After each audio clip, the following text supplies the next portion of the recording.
of those programs where there is basically a tremendous opportunity to provide a platform where demand meets supply, where more sustainable production and produce, particularly from the smallholders, can be triggered. And I think the strong push that came on top was at COP28 and the Africa Climate Summit, where Kenya also committed to not only feed on the journey, also steadily increase the number of children to be fed towards the 10 million through imports from abroad, but really make a dedicated effort to shift away from those imports, procure and source locally, and prioritize also some of the more drought-tolerant varieties, and of course promote the complementary vegetables, fruits that are all kind of also complemented from the communities around the schools. And so this is really where we see on the one hand an opportunity for much more economic inclusion of smallholder farmers, where we see school feeding as one of the largest procurement platforms, also the opportunity to drive a much more steady matching of demand and supply, a market creation, and of course also key opportunity for inclusion of more women and youth, particularly the more vulnerable ones, in the jobs and in the green value chains around homegrown school feeding. Now, maybe, just to add one more on that one, we know there is a business case to it as well. We know every dollar invested in school feeding generates a return for 6, and every dollar invested in homegrown school feeding generates a return of 9. But what we also know is that the key challenge really, and this is, I think, where it comes together, is that the whole of the government and development partners, the NGO world, and the private sector have to come together to make homegrown school feeding really work, make it a real driver for the food systems, and of course to come together also on the sustainable financing side. So with that one, let me just stop here and hear from my fellow panelists. Thank you. Thank you so much. Thank you so much, Carola. And as a Kenyan, you have done very well. Thank you. Now to Rockefeller Foundation. A question to you as our great partner, and who is also helping us with the plan to scale up the school meals program. And I would like to get it from you. How is Rockefeller Foundation enhancing the provision of nutritious, diversified meals to children in the Kenyan school feeding, the National School Feeding Program through innovative financing? Welcome. Thank you so much, Millicent. My name is Kagweria Kome from the Rockefeller Foundation, as has been mentioned. So I'll start with what food I would be. I would be githeri. Why? It's affordable, it's nutritious, and then I'll make sure I'm githeri with high iron beans so that I don't give people flatulence as they eat githeri. Now, to the question that you have asked me, I know Carola and you and Charles have very many years experience, but whenever we speak to a government, there's actually no government that ever tells you, I don't want to feed my children. The limiting factor is always finance. And now there is a lot of increased physical and budgetary pressure. The food inflation is happening, costs are going up. And in our countries and other low, middle, and income countries, you're seeing that we're spending almost an average of 50 to 57% of our budget in paying back loans. Therefore, the amount of money that is available for the social sector is limited. And even when it is available, school feeding is not one of the areas that is prioritized. So what does the Rockefeller Foundation do? I'm going to speak what we do at the national level and the options that are available, but these options are also very much available at the county level, and it's also something that we can explore. Now, the first thing we do is when we're working with governments and they are having debt restructuring conversations, we look at what are the options that are available. One option, for example, for the government of Kenya is debt swaps, especially with the Paris Club members. So right now, as we speak, they're currently designing one, which is a debt swap for nature. If we did this for a debt swap for food, we'd actually have almost 300 billion available annually just to pay for children's meals. And currently, the budget that the financing gap is about what we're spending is about 4 to 6 billion. So imagine what we could do with 300 billion. We could actually reach universal coverage. Another option that we're working with governments, and specifically I can share the work that we're doing in Kenya, is the opportunity for climate finance. So for example, Kenya has made a commitment to transition all schools towards clean cooking. If we did that, we'd actually have about 7 to 10 million tons of greenhouse gases. If you convert that, then we're getting almost between 5 billion to almost 50 billion annually. Why this large variation? It's because also the climate finance, the carbon credit market is very volatile. But even at the lowest price, this is funding that can be available for school meals. So what are we doing with the government of Kenya? We're going around all schools, trying to do a survey, understand how do you cook so that we can get the data of the greenhouse gases that we're emitting so that then it can be a legit product that we can actually put out in the market. Then I'll end now with just some examples that we have seen that work in other countries and the conversations that we're having with the government. One, very controversial in Kenya, the issue of taxes. But here, look at it as a sin tax. So we want to reduce the amount of ultra-processed foods that we're eating. We want to reduce the amount of sugar that we're eating, right? So we're not taxing the good foods, we're taxing the bad foods. And just from that alone, we can get almost 200 billion annually. So you see, if you have a mix of all these different mechanisms that exist, funding would actually be available for school meals. Other examples that we have seen, for example, in Sao Tome, for every bag of cement, there's an amount that goes for school feeding. I don't know why they chose cement. Maybe there's a boom in construction. But it's an interesting way of thinking that there are different ways that you can include. In Sao Tome, 5% of all donor funds go into a fund for school feeding. Now, as I end on the options that are available, I just want to say that I don't think the options do exist, but the one area now we have to design, not only in Kenya and in all the countries that we work with, is transparency and accountability mechanisms, so that when we know we have made available all this funding, we ensure that the agencies that are responsible can actually report on the number of children that are fed, but we also have a feedback mechanism from the parents to confirm. And I think our partner, Food for Education, can share a bit more about how they're able to successfully do that. Thank you. Thank you so much. A lot of insights into innovative funding for school feeding program. And just on that note, let us have food for education through the transformative food systems. What are the key shifts that are needed within the Kenya school food systems, particularly in production, aggregation, and logistics, to sustainably and consistently supply diverse, safe, and nutritious food for large-scale school feeding programs? Welcome. Thank you. My name is Tala Kimani. I work for Food for Education in the policy docket. Food for Education is an Africa-led, women-led solution to ending classroom hunger.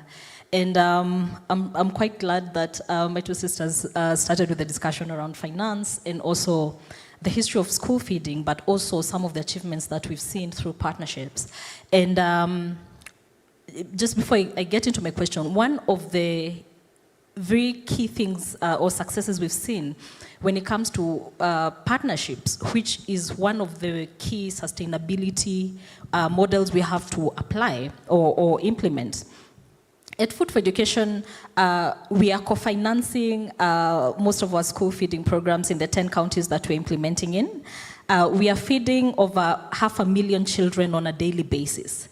And that means that you cannot sustainably finance it by yourself. You also need to work with parents so that they also understand why it's their, really it is their core mandate as a parent to to feed their children, but also the Constitution, it is the mandate of the government to also make sure that the children are fed. So we are co-financing the programs with the parents. We have 3 county government partnerships. One is Nairobi County, then Mombasa and Murang'a as well. Just going back to maybe the numbers, the numbers as I go into what we need to do to transform the systems. As I mentioned, we are feeding 500,000 children, over 500,000 children every day. This number keeps growing as we expand into more counties. This is in over 1,400 schools, 10 counties. We have provided 4,200 jobs, 80% of them are women. So you see the impact of school feeding goes also beyond the food system. Now, going back into the food system, how can we leverage and transform the system to be able to feed the Kenyan learners? One, we are using 3 implementation models. One is a centralized model. What does that mean? Like in Nairobi, we have big central kitchens, like the Giga Kitchen that produces 60,000 meals per day. We have others that produce up to 15,000, 25,000. Those are central models. We have semi-centralized, where one school cooks for several schools. And then we have decentralized, where each school cooks on its own. Now, for you to feed over 500,000 children, you better get your procurement right. And for that to happen, you need to get your production right. And that is where food systems come in. One of the challenges we are seeing in food systems, which I know also ail the national homegrown model as well, there are certain foods that are on the menu. For instance, the main carbohydrate for both programs is rice, right? We know very well we can produce rice in the team from Budalangi mentioned today. We have Mwea, we have Bura, right? We have counties that are producing rice, but guess what? We are currently importing the rice that we are using for school feeding programs. Why? Aggregation. Aggregation, food quality, food safety. Let me tell you a short story about the Kenyan rice, because we tried it. We cooked it, it was not well dried, it turned into ugali, the children did not want it. You know, for kids, for you to feed learners, they are not like adults. You know, if your rice, mashes up a bit, you'll still be disappointed, but you're gonna eat. For kids, you cannot feed them for 1-2 days, a whole week, without them going up in arms and saying, you need to decide whether you're feeding us rice or ugali. So one of our biggest challenges is our farming systems, have not been able to sustainably produce for school feeding programs. Our school feeding programs are competing between the Kenyans themselves, because we are also eating rice in our households. It's also a staple, right? They are competing also against very cheap imports, as you mentioned as well. And again, they are competing against very erratic climatic conditions because of climate change. So we have to be very intentional in terms of transforming the systems so that they can be able to supply the quantity that we need to supply to the programs and the Kenyans themselves in our homes, but they also have to supply the quality we need. So that when you cook the rice inatoka moja moja, for the non-Kenyans, that means that when you cook the rice, you can tell the grain is still intact, even if it was cooked on the same pot. Now, again, the cooking time, the way you do post-harvest or farmers do post-harvest management impact on the final quality of the food we end up with, and also the safety of that food. Now, if rice is not adequately dried, for sure, I can assure you, it's going to get mashed when it is cooked, right? It's going to stick together. So why is Kenya, as Kenyans, why are we allowing our smallholder farmers who we know we can support to compete against cheap imports while we can actually fix that problem within the system? And I think that is one of the things that we need to discuss in this forum. The second input that we use in very high quantities, cereals and pulses. We use different kinds of beans, and at the moment we are using an average of 17 metric tons of beans, different kinds of beans per day. Now, those we are buying from Kenya. That is the good news. Now, the challenge here then is we have to buy through aggregators because, as I mentioned, we need it in large volumes, right? Do we have traceability mechanisms so that we are sure that when an aggregator tells us that they bought cereals, green grams, okay, the cereals, just to mention the cereals that we are using, we have the beans, the legumes. Just a second. I think it's important that I actually mention it so that the people in the farming systems here know what exactly I'm talking about. We have different types of beans. We have the normal dengu. We also have the western dengu. But the other foods we have, in terms of beans, we also have what we call Mwitemania that we are currently buying from Kilgoris in Narrow County. The green grams we are getting from Makueni, Kitui, and Meru counties. And the western dengu, I'm happy the Busia County team is here. We're actually buying that from Busia. And then we have other foods like onions, other ingredients like onions, tomatoes, carrots, cabbages, and also bananas as a fruit. But here is where we go with the traceability component I raised.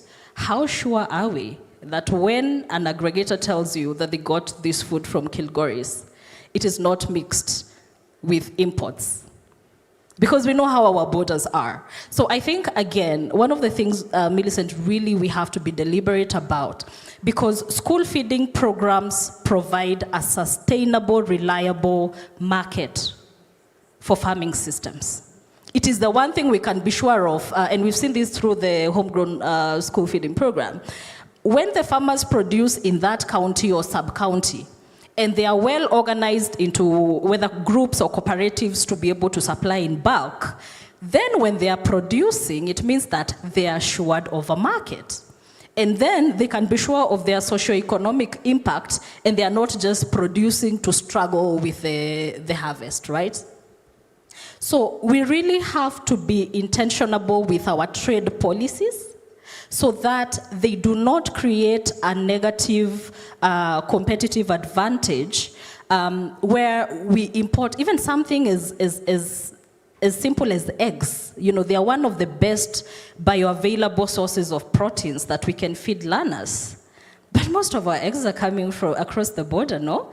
Because the local production is so expensive, our input systems, our production systems are so expensive, you know, the inputs themselves, the cost of the seeds, everything is just high, and that skyrockets the average production. The average, cost of the food, and that means that they cannot compete against the imports. Now, the challenge for us here is, and this needs to come out as an action from this conference, so that we are not always just meeting every 2 years. You know, there's always a +2. Next time we'll be here +6. And we will remember what we said, but we have not done anything about it. We have 2 years, now that we've diagnosed where some of the challenges are in production systems for school meals. We have 2 years, Millicent, to work on this through our Ministry of Trade and Cooperatives departments, through the Ministry of Agriculture, so that our smallholder farmers, and especially the women and youth, can get a reliable market for their foods. Now, the good news is the perishable goods, for sure, we do buy from the counties themselves. Again, the other challenge there is aggregation. So most of the time, we will go and buy either through some contract farming, and where that is not possible, it's going to come out from the market itself. So, beyond each county working on itself in production systems, one of the reasons why the regional economic blocks are important in this country, some counties are net importers, others are net producers. Why don't we strengthen those blocks so that we are able to have competitive trade? And as my sister from the agriculture, what was it, ASNET, mentioned in the morning, if you keep charging against cess on all these things, as a lorry comes to Food for Education, it is also paying all those cess. And that means that the cost per meal, what we call the CPM, which cannot change. If we told parents, like in Nairobi, they pay 5 shillings. through M-Pesa. And it is deducted through this watch, this orange watch that you can see here that we call Tap to Eat. If you tell Nairobi parents they are paying 5 shillings for a meal, you're not changing it. It's going to be trouble. You know Nairobians. We know ourselves. And it's everywhere, right? So that means we have to have a reasonable level of stability in the cost of food. And as I finalize, just going back to the rice, one of the things that Tanzania is doing very well, and we really would rather buy from Tanzania because it is within the East African community than buying from India. We were buying before from India and Pakistan, again because of production and sustainability issues. One of the things that Tanzania is doing very well, and one of the speakers mentioned today, we came up with very good policies that facilitated the National Cereals Board to aggregate cereals in silos. We have since killed it. Okay, it's there, but it's not working as efficiently. Tanzania picked it up. They are doing that. They're implementing that model for rice. Right now, you cannot buy rice directly from a farm in TZ. The government is buying from farmers directly. They aggregate it. They sell to the suppliers. So why are we not doing things right by our farmers? And the very last point, what happened with the US with the increase in the tariffs and the reduction in donor funding is obviously going to affect us in terms of our production systems and our trade systems. So why are we not implementing, or what are the plans that we can put in place from this workshop to cushion us from some of those stresses within food systems, so that whether it's another pandemic or the US decides that they're hitting us with a 10% tariff on all our exports, it means that our own consumption systems, ourselves, including especially the school feeding program, is able to absorb all that food, and the smallholder farmers get paid and their livelihoods improve. Thank you so much. That is so insightful. And the writing question, if you read a poem, if you did a poem in school, we have the stanza, the kibwagizo. Why are we not doing right by our farmers? Right from the first speaker, who said that the government has added more funding to school feeding program, and the government is willing to do more as we scale up the program to reach 10 million learners. The next speaker talked about how we can do innovative funding and add more money towards the program. And the money that is the funding that is being added is not being added to purchase stones. It is being added to purchase food produced by the farmers. This program offers a ready market to our farmers. Everybody involved in the food systems. Why are we not doing right by our farmers? That is the riding question. Thank you so much. And finally, I go back to our long-standing partner, the World Food Programme. In all this, how are you helping the government to coordinate the partners towards a sustainable school meals program? Thank you so much, Millicent. And Thank you. Thanks to the speakers. I think it was not only really inspirational, but also I think we are thinking along the same lines, which is important. And I think I just want to say, I think we have an opportunity, of course, in the follow-up of this summit, but at the same time, also, Kenya has already put in place a mechanism where these issues can really be discussed, where solutions can be co-created, tested, scaled, and where government is trying to bring together all relevant parts of the government, but also the development partners. the philanthropic organizations, the financing organizations, and of course, partners like Food for Education. And that is the National School Meals Coalition. Just to say, spinning from what is happening at the global level, a very, very successful partnership that has brought on board over 100 governments and many, many organizations around how to really make school feeding work, increases, make the right linkages on the ground. Kenya has launched its National School Meals Coalition, which is basically the driver to the scale-up plan to the 10 million children. And I think what's important there, from my perspective, is we've heard today that, of course, reaching 10 million children is a massive challenge. It's a challenge financially, it's a challenge in terms of the procurement, it's a challenge in so many ways, at the same time, a tremendous opportunity. And what needs to be recognized, there are different models for school feeding in different contexts. One that we heard today in the urban context, working very, very well.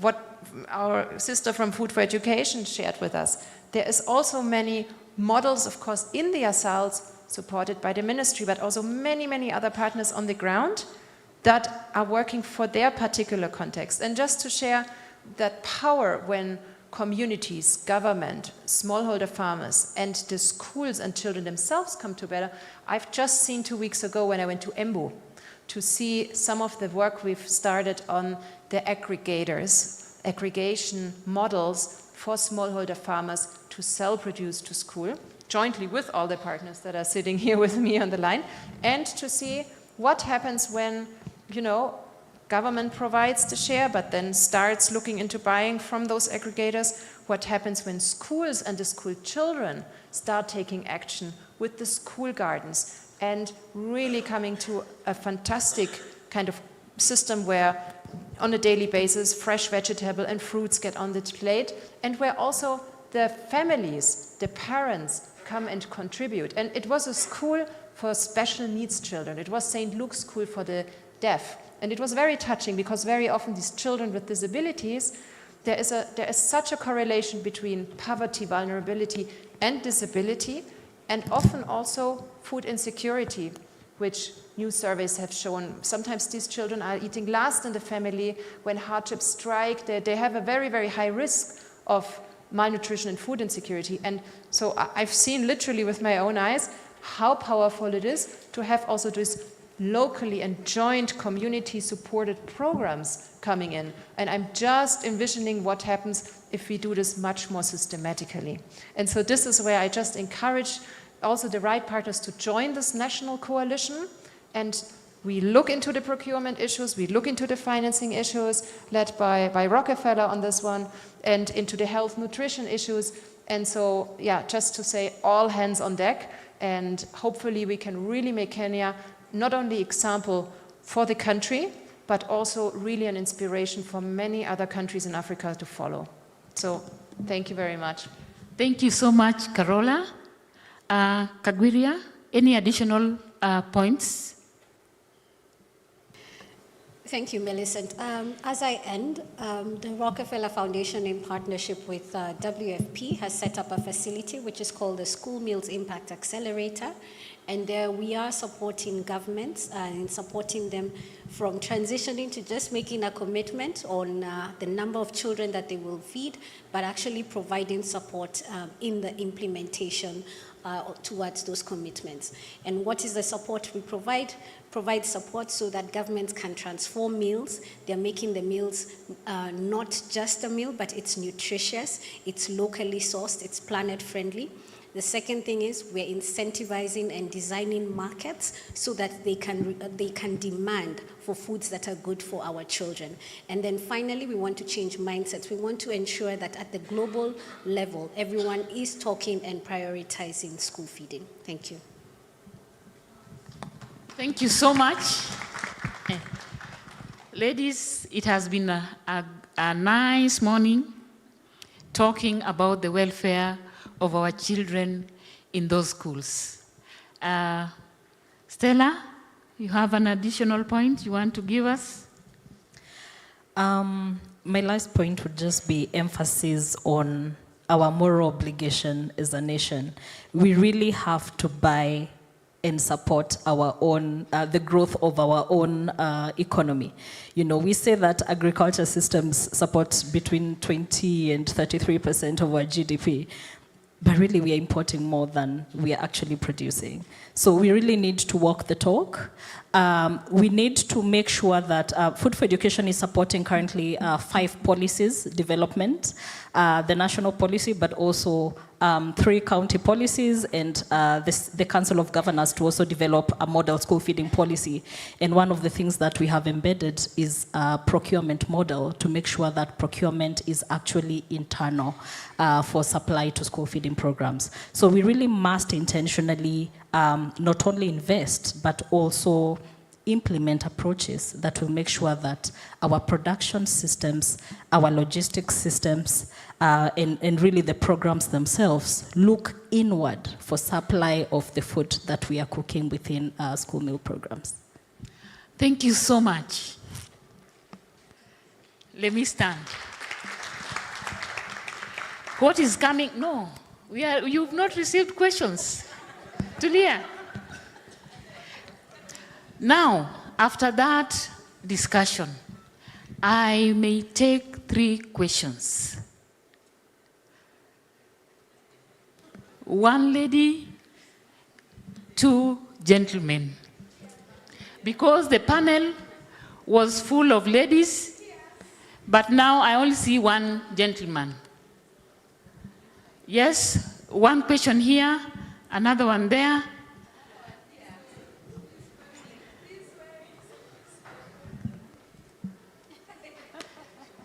Mary, you are an insider. I'm not giving you the opportunity. Let me give an outsider, a gentleman. Yes. So we have 3 questions. Starting with who? Yes, we start here, the gentleman there, and you. And finally, Busia, you've been referred to severally. You'll take the final question. Let's go. Thank you so much. My question goes to Food for Education. I could wish to get to understand, and this is from the counties, now that our mandate ends at the ECD, how do you work to ensure that, because we've had challenges, you could wish to have the feeding program extend to the primary schools, but unfortunately, the mandates are different on 2 different government levels. How do you work with us if we wish to do it as counties? And this has been raised in our caucus. Thank you.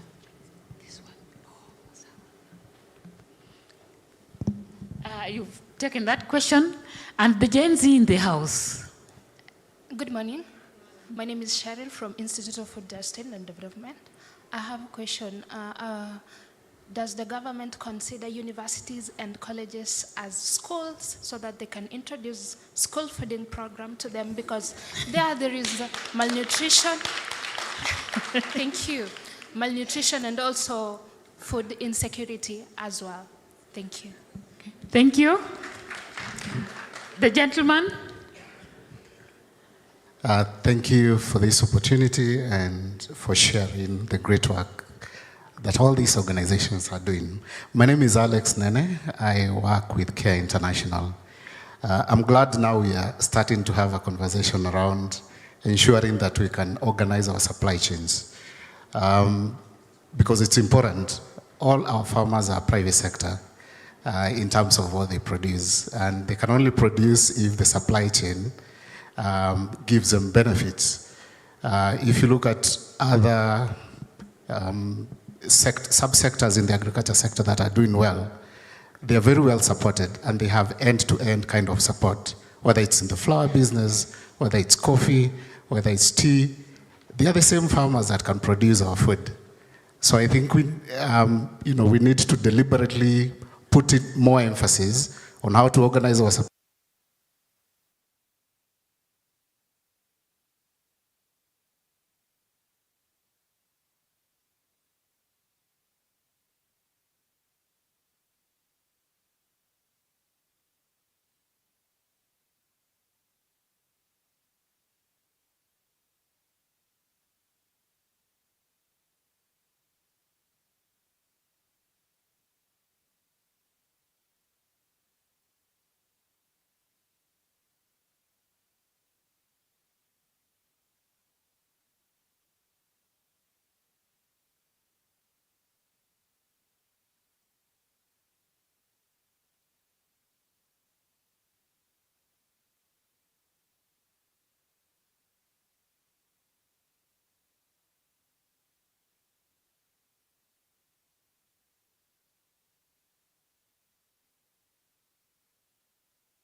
national and county level, I'm hearing very good stories about what's happening in other regions.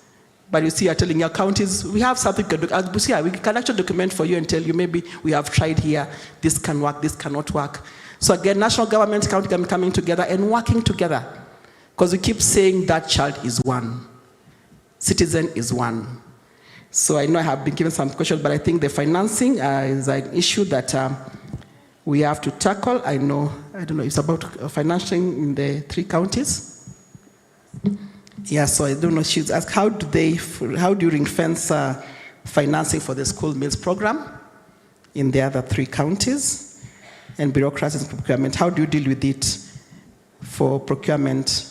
I mean, for us, it's very clear. So I think just procurement, how do you do this? If you would like to know that.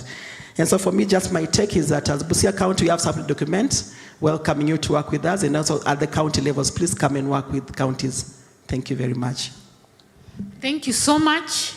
This is a very lively conversation, and I hope that after this panel discussion, we can carry it on elsewhere. We start with food for education to give your answers and your final comments. Thank you. Welcome. Asante sana. I think I'll start with the very first question on the county and national government mandates. Yes, the constitution, the mandate for school feeding or schools in general for county government ends with the ECD. However, one of the challenges is when kids leave PP1, PP2, by the time they're going to grade 1, they're very still young kids. So when the bell rings, what do? They were used to feeding when they were in PP2, no? And PP1. They will run and queue. Are you gonna, chase them away? No. So I do understand why, for sure, county governments want to feed the other classes as well. And also we do have an opportunity in terms of financing. The bursary were declared unconstitutional, and I do know that some of the county governments want to convert that money, and it is an opportunity for us to convert that money for school feeding. And of course that has a positive impact as well on food systems. So the Kenya Constitution, Article 189, provides for intergovernmental, transfer of functions through partnerships, right? So the county government would need, through also the COG, to sit with the National Ministry of Education, and of course representatives from the devolution and those other dockets, and have a conversation around getting an MOU, but also, basically an agreement that the national government will allow the county to do that. And this is what has happened in Nairobi. Nairobi County is not just feeding primary school kids. There was a conversation between Ministry of Education, the the Nairobi City County government, and of course, the Ministry of Devolution and the COG on how that mandate was going to be carried out. And the county, like for instance, Nairobi County is not funding 100%. The national government, because primary schools are being fed, it also has to co-finance. So it's a conversation that can be had. It is within the constitution, but we must make sure that we don't go ahead by ourselves as counties and just feed the schools without respecting the constitutional mandate. Let's follow that channel. The second one on TVETs, I'm happy to inform you as we work on the Nairobi, actually the policy for meals in Mombasa County, we are calling it the Mombasa County Learners Policy, because TVETs are also devolved. So it has actually captured ECD and TVETs. Yes, it's possible. It just needs advocacy and, of course, proper planning and anchoring that in the policies as well, and also making sure that there's adequate financing. And I know my sister from Rockefeller is going to mention how we can ring fence that. And just to maybe mention lastly on the still on the ring fencing, one of the things that we are doing, as I've mentioned, is policy development, because really you cannot implement a program that has no policy. It's a lesson learned on our part as well. We are currently working on those policies, but beyond policy, you have to work on legislation and you have to work on regulations. And those are the ones that will help us to, and of course, an operational and M&E framework. And that kind of policy or legal environment, legal framework environment, not only ring fences the financing, but it also enhances sustainability of the program itself beyond specific government or political regimes. Thank you so much. Madam Kagwiria, your answers and your final comment. Okay. Thank you, Millicent. So maybe I'll just pick up with the question on the where does government start, who does government consider as children for universal coverage? So right now it's primary school learners. However, as you've heard, there are different avenues whereby even university learners can be reached. One thing I would say, especially with like climate financing being available, carbon credits, this is something that universities can actually design, and those credits are targeted or redirected towards school meals. Then there was a question about incentives and what we have seen for farmers. So maybe about 2 or 3 years ago, in partnership with Food for Education, we tried to include high iron beans into the meal. And the challenge that we met is that the cost was actually unaffordable. It was 30% higher because we started the wrong way around. We included it in the menu before we'd actually done the work with the farmers. 3 years later, the price for high iron beans and your ordinary Nyota beans are actually the same price because the supply is there and it's not being seen anymore as a niche product. So from our experience, the incentive is show the market, or show the farmers that you're consistent. So it's not a 3-year program or a 4-year program. You're committing for a long time. And the one advantage with school meals, it's a long-term commitment. You're not going to tell a child you fed them yesterday. You have to continuously feed them. And then on the question of agriculture and not having enough production, I completely agree with your sentiments that that's the area that we need to address. And also looking at nutrition diversity. In the schools that we're working, we're including sorghum and millet into the school meals, and it's 20% cheaper than rice. And wheat, even though you mentioned that we're relying heavily on imported food, is actually coming at 30 shillings cheaper than a kilo of rice, making it more affordable and also a nutritious option in the school meals.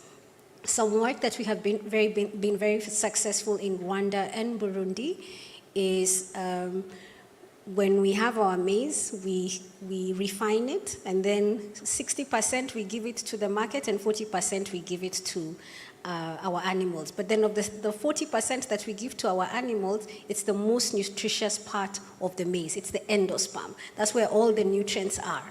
However, if we were to provide our children with fortified whole grain, you know, the one that you just siaga, but fortified, then you're giving 90% of the food that you're actually producing is going towards feeding kids at exactly the same price, but then you have a meal that's 5 times more nutritious and exactly at the same cost, and you have more food for your learners. So that's one of the ways that we're working with governments to think about, with your budget, how can you make meals more affordable, but then also nutrition diversity within what we eat. And then I'll end with the question on ring fencing and how do we make our governments accountable. Food for Education have a fantastic system, as you know, whereby there's a feedback loop where parents can actually call to give feedback on the meals that they are consuming. So that's the one level to the meal provider. But the other one is to that government that is paying for that meal, how do I share back my feedback? This team that's on this table had a trip to Brazil, which, as many of you would know, has the largest school feeding program. And their accountability system is that parents, not paid, the Kenyans asked 10 times, are you sure you are not paid? Because we cannot believe someone can provide a service for free. They have a rota where they go to their schools where their children are and confirm how much did you pay, what is the nutrition diversity, are all the children actually eating, what is the cost? And then that feedback then goes to the central government before it goes back to the national government. So I'm not providing a solution, but saying, I think what Stella said very well, the onus is on us as citizens to ensure that we keep our government accountable, especially when it comes to our children. Then I'll end on this issue of ring fencing. Our government has done a tremendous job in ensuring that financing is available for school meals. But the truth is, over the years, it goes up and down because it's based on the government of the day. We don't know what the next government will decide. And one of the conversations that's happening, I know there's been a lot of issues with the CDF where most school meal programs are paid for, is can we actually have a school bill that whereby we say 1% of the national budget or 2% of the national budget is ring-fenced for school feeding, therefore, whatever government of the day does not determine how much school feeding how much financing goes to school feeding. And we have seen this actually work in Brazil. So it's something that you can ask your MP to actually campaign for. Thank you. Thank you so much. And let us have Carola wrapping it up for us. Thank you. Welcome. Sure, absolutely, and thank you. And I think you've already heard all the different angles and all the different stakeholders that have to be involved and be very proactive to make school feeding, particularly home-grown school feeding, that helps and supports food systems work. And maybe just to add, I mean, back to the questions on what incentives could there be for the smallholder farmers, and at the same time also what can government more do to help and drive it. Certainly something that at the moment finds a lot of traction and that has been tested and where guidelines are just about to be finalized, adopted, is the procurement from aggregation centers, as you said. And that's literally where we are also seeing after many, many years, you know, in the World Food Programme and jointly with the other UN food and agriculture organizations and NGOs in the field, we have really seen how important it is for smallholders not to kind of be alone in the whole trading issue, but to be able to come together, to bundle, to jointly enhance the value of their produce, to jointly also test for these aflatoxins, making sure the food is safe, and then to negotiate better prices and really directly connect to markets such as school feeding locally, because that really, really, on the one hand, enhances, of course, the prices they can yield. There's also a much better ability for them to produce at the scale that is needed if they bundle, and of course, it is also really, really improving the local food systems. So in that sense, I think one of the key priorities at the moment, also in the National Coalition for the Scale-Up, is really making sure that this aggregator model is adopted, that it's being expanded in area where it works, while it can complement other models that are already working on homegrown school feeding. Again, in an area like a densely populated area, it might be harder to procure, right, from the smallholders. I'm just thinking Nairobi, but there might be neighboring counties. We've done work in Embu, Tharaka Nithi at the moment that could provide an example and could be leveraged, just an example. Probably it will not be possible to completely shift away from imports, particularly if you think of expanding to 10 million. But I think the goal is to gradually increase and to gradually give farmers a much more stable markets. Something that's absolutely key for them as an incentive is to make sure they get paid, and they get paid on time. And of course, here again, we really have to look, of course, in the financing. Is the financing there?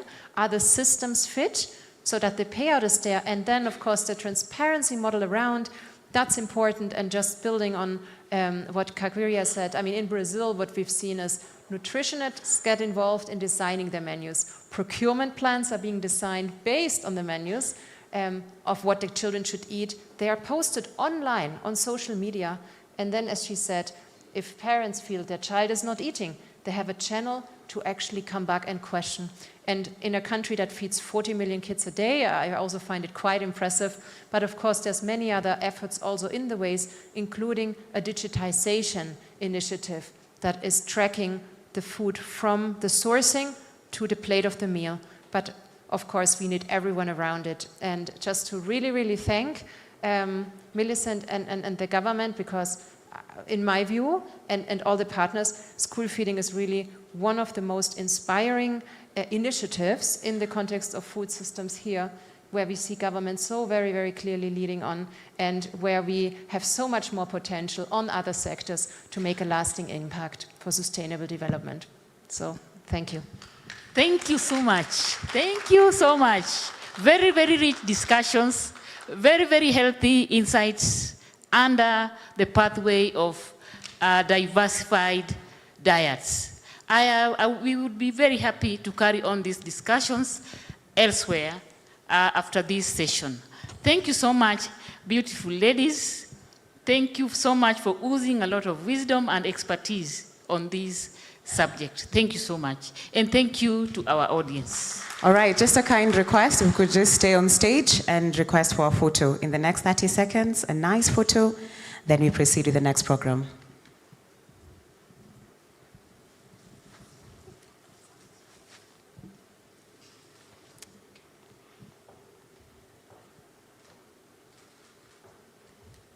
All right, thank you very much. Thank you very much for that insightful session, putting all the players together to ensure the Kenyan child has a full stomach, because we keep on saying that the future of tomorrow are the children.